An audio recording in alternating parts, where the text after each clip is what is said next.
Hello students, Namaste, how are you all? Hope all of you are well. Today we are going to discuss class 7 science chapter number 6 physical changes and chemical changes. In the previous video I described you about the physical changes and chemical changes. What is physical change? In which there is no new substance formed, and a chemical change in which a new substance is formed. But I had left about the reversible and irreversible. Can you tell me what is the reversible? Reversible change means, or reversible, it can come back to its original position. If I blow a balloon, what will happen? After blowing, if I take out the air from the balloon, what will happen? The air, that balloon will come in its original position. So when a substance or a material come back to its original position after changing it, so that type of change is called reversible change. But what about the irreversible changes? As for example, if I have taken a raw rice and I want to cook this raw rice and I convert into in the boiled rice. So now can boiled rice convert into the raw rice? Not possible. So a change in which new substance is formed is called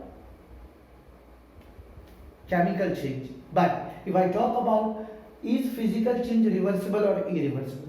Physical change can be reversible also and irreversible also. But if I talk about the chemical change is only and only irreversible. So that's why I have taken here physical change can be reversible also, irreversible also. And if I talk about the chemical change can be only reversible. If I give you some of the examples about like melting of butter, tearing of paper, breaking of glass, dissolution of sugar in water, evaporation of seawater, condensation of water vapor. So these all are physical changes. Why these all are physical changes? Because it comes back to its original position.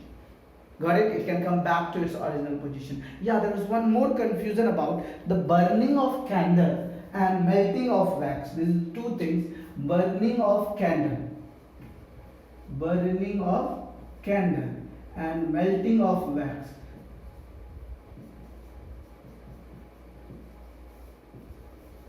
So if anybody will ask you the burning of candle and melting of wax, what do you mean to say, sir? I mean to say that if I talk about the burning of candle means wax and wick both. Here this is a wax and this is a wick. If I start burning, then what happens, you know?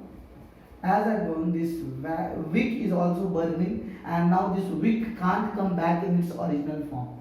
So that's why this is a chemical change. Which type of change is this? This is a chemical change. If anybody will ask you why burning of candle is a chemical change, then you can explain them. In burning of candle, wick and wax both burn.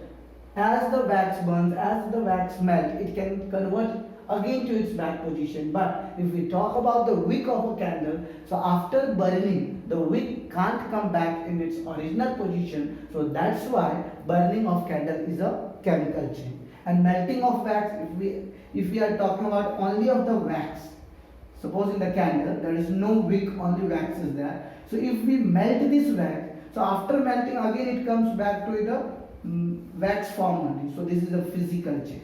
What is this? Physical change. Why physical change? Because after melting the wax,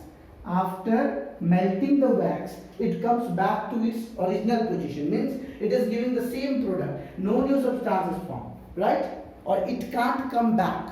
So here if anybody will ask you about the physical change, chemical change, is there any new substance formed in the burning of candle, then you can say yes.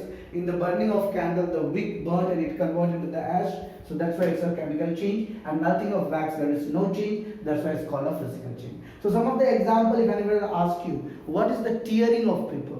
As we tear the paper, it is irreversible change. It can't come back again to its original position, because in the previous video I had explained to you about the activity that we are taking a square paper, after that we are cutting into the 4 parts. In one part again we cut that one part into the 4 part, so it can't come back. So there is two things, reversible and irreversible. Reversible means a change, as for example stretching of rubber. As we stretch the rubber, it increases the size. As we leave the stretching, what happens? It comes back to its original form. So as it comes back to its original form, it's called reversible. And if it does not come back to its original form, it's irreversible. In the physical change, both the things can happen, reversible also and irreversible. Just suppose a glass. If we are drinking a transparent glass, yes, all of you are having transparent glass at your home. So you are taking water and by mistake this glass has fallen down and it had broken down into the pieces. Okay, this glass has converted into the pieces. So now if I ask you what is this, reversible change or irreversible change, then you will definitely say irreversible. But if I ask you about the physical change and chemical change, that time you will be thinking new substance is formed or not. Then you will just suppose this is also glass and this is also glass. Yes, the shape is different. No new substance is formed. Hence, it is a physical change. But if I talk about the reversible and irreversible, so the shape is changed and now it can't come back to its original shape. So that's why it's a irreversible changes. So we have just known the difference between the reversible, irreversible, physical changes and chemical changes. Now we will move towards the NCERT textbook. As in the NCERT textbook, previous video I had explained to you about the activity 1. Now we are moving towards the activity 2. In activity 2 also I had informed you about the chalk powder, right? How the chalk powder again be converted into the chalk. As we have to make the paste of the chalk powder and after then we have to just give a shape with the paper and then we have to dry that chalk paste. So after then it can again be converted into a chalk. So it is a physical change and it is a reversible change. Now take some ice in a glass or plastic tumbler, melt a small portion of ice by placing the tumbler in the sun. You have now mixture of ice and water. Now place the tumbler in a freezing mixture, ice plus common salt. Does the water become solid? Ice once again. Now what they are asking you, how many of you have make ice in the freezer? In the refrigerator we have a freezer portion, right? That upper part is a freezer portion. In the upper part you will see as we want to eat ice, so we just give some tumbler inside of the plastic and we make it ice. If I talk about that, we have to take some of the ice cubes from that freezer and after then we have to put some ice cube and now we have to take this ice cube into the sunlight. You will see now there is a mixture of water and ice, right? Because some ice starts melting and some ice are still left for melt. So it is a mixture of ice and water. Now I am putting some common salt, sodium chloride, the salt which we are eating, and now I am giving back to the freezer. Now I am asking you a question. Do you observe any change? Does the water become solid ice once again? Yes or no? Do this activity at your home. You can ask to your parents. What you have to do, you have to just take a plastic tumbler or any, just suppose you have a plastic bowl you are having, okay? Just take a plastic bowl, okay? And take some ice cubes from the refrigerator. These are the ice cubes. And as you put these ice cubes into the sunlight, it will start melting into the water, right? Now you are taking common salt, the salt which we are eating. Now you put a spoon of salt, 1 spoon of salt, okay? Now you have put this 1 spoon of salt into this mixture of ice and water. Now again this put into the freezer. The freezer where the ice is there, in that portion of the refrigerator you have to put it. And after then I am asking you a question. Does it change into the solid? Yes or no? Do this activity at your home. You can know the answer. See, sometimes we must do practical at our home. And these are the few practicals which we can do very easily at our home. Since it is represented in our NCERT textbook also. After doing this activity, I will tell you this answer in the next video. But I request you to do this activity at your home. So now, activity 6.4 is there in our NCERT textbook. Boil some water in a container. Do you see the steam rising from the surface of water? Hold an inverted pan by its handle over the steam at some distance from the boiling water. Observe the inner surface of the pan. Do you see any droplets of water? Now they are asking you. All of you have seen sustain? Yeah, you may have seen sustain. Just suppose this is our sustain. Okay? And here there is one black color light by which we can handle. This is our gas stove.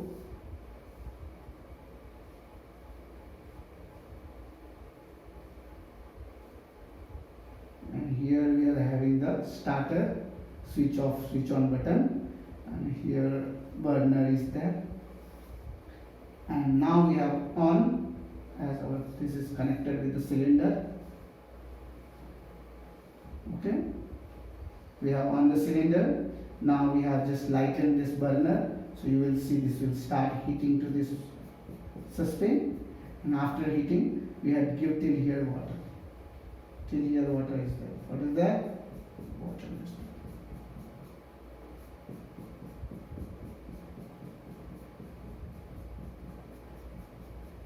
Water. Now you will see after some times it starts boiling, right? The water will start boiling and the vapor will just go around.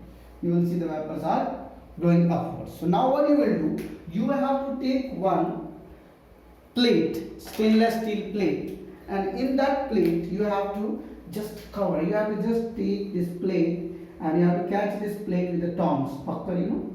Yes. So with the help of this tongs, you are catching this plate. Will you observe here droplets of water? Will you be able to see these droplets of water? Yes or no? Yes, you will see the droplets of water.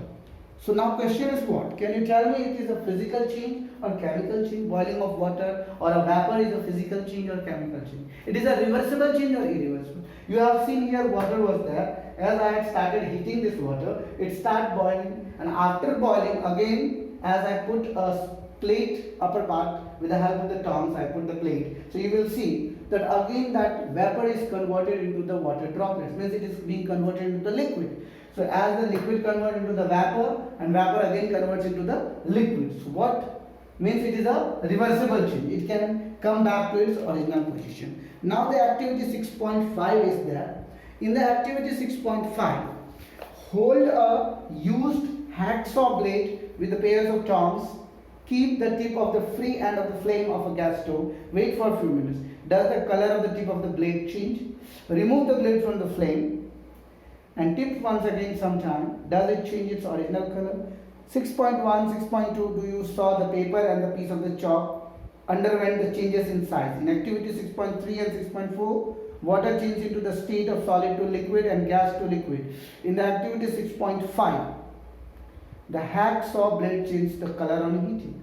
Properties such as shape, size, color and state of a substance are called physical properties. If anybody will ask you what is the physical properties of a substance, then you can say the size, shape, color and the state of a substance is called physical properties of a substance. And the change in which the substance undergo a change, it is physical properties and it's called physical change. As that physical changes, means as the shape, size, color is also being changed. So this type of change you can say the physical change. A physical change is generally reversible. In such a change, no new substance is formed. So as how many of you have seen a blade, topaz blade? You may have seen. See, when your earlier time, when our dads were doing the shaving, that time this type of blades were coming, you know.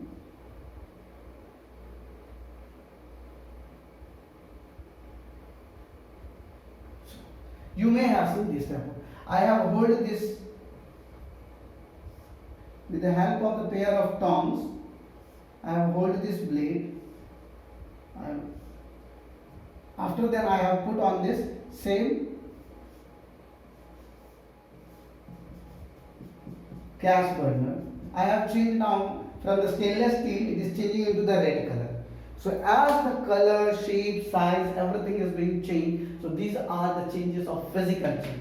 But in the physical change, no new substance is formed. But if I talk about the chemical change, if any type of change if I talk about, it must have a new substance must be there, then only that type of change will be called chemical change. So we have described the activity 6.1 to the 60.6.